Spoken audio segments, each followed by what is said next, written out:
Pegadaian, mengatasi masalah tanpa masalah.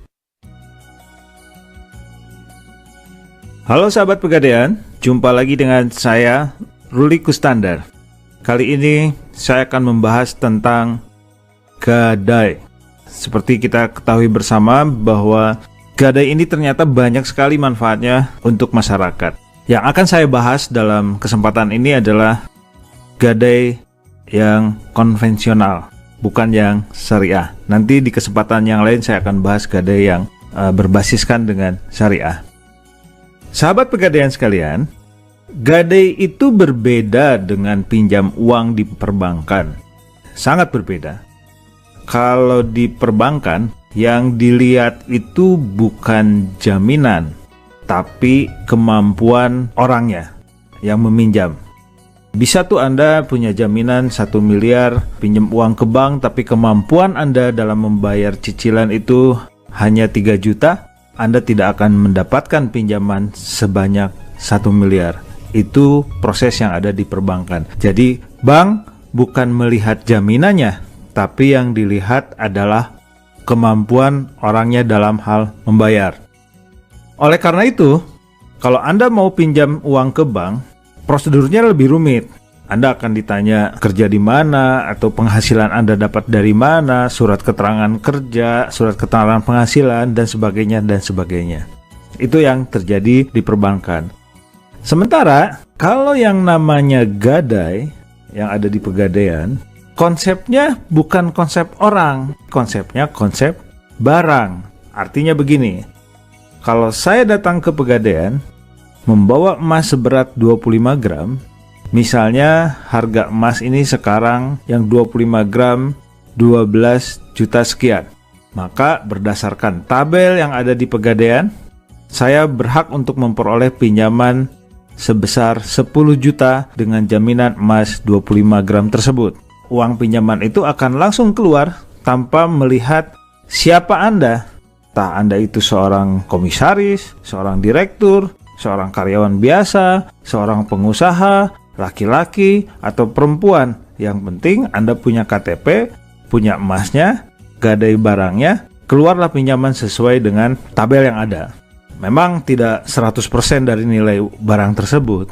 Oleh karena gadai itu konsepnya konsep barang, maka kalau Anda gadaikan emas, emasnya akan disimpan sebagai jaminan. Kalau Anda gadaikan motor, motornya akan disimpan sebagai jaminan. Bukan surat-suratnya, tapi motornya. Kalau Anda gadai mobil, maka mobilnya secara fisik akan disimpan sebagai jaminan. Itulah yang disebut dengan konsep gadai. Gadai itu konsepnya barang. Gadai jangka waktunya adalah 4 bulan. Jadi begitu Anda gadaikan emas 25 gram dapat pinjaman 10 juta, maka jangka waktu pinjaman itu adalah 4 bulan. Dan selama 4 bulan, Anda boleh tidak membayar apapun juga. Tapi ketika gadainya jatuh tempo di bulan keempat, Anda harus lunasi pinjamannya, pokok hutangnya, plus membayar bunganya. Namun, jika Anda masih belum punya uang, Anda boleh bayar bunganya saja. Gadainya diperpanjang 4 bulan lagi. Boleh. Di bulan ke-8, Anda masih belum punya uang juga, Anda boleh bayar bunganya saja. Gadainya diperpanjang lagi 4 bulan kemudian. Demikian juga di 4 bulan kemudiannya, Anda masih belum punya uang, Anda boleh hanya bayar bunganya saja, dan gadainya diperpanjang lagi. Sampai kapan? Tidak ada batas waktunya. Itulah yang disebut dengan gadai. Gadai di Pegadaian sangat fleksibel. Jika Anda mempunyai uang, Anda ingin kurangi pokoknya, Anda bisa kurangi pokoknya kapan saja. Dengan pokoknya berkurang, maka bunga yang harus Anda bayar juga menjadi berkurang. Misalnya, di bulan kedua saya memiliki uang 1 juta. Saya ingin kurangi pokok gadai saya yang hutangnya 10 juta tadi. Bisa, saya tinggal datang ke Pegadaian tempat saya gadai itu, saya bayar pokoknya 1 juta. Sehingga pada saat nanti saya harus bayar bunga, bunganya itu bisa berkurang karena pokoknya sudah dikurangi. Dan saran saya bahwa emas yang Anda gadaikan itu harus bisa lunas, dimiliki kembali, dikuasai kembali. Itulah konsep gadai yang ada di Pegadaian.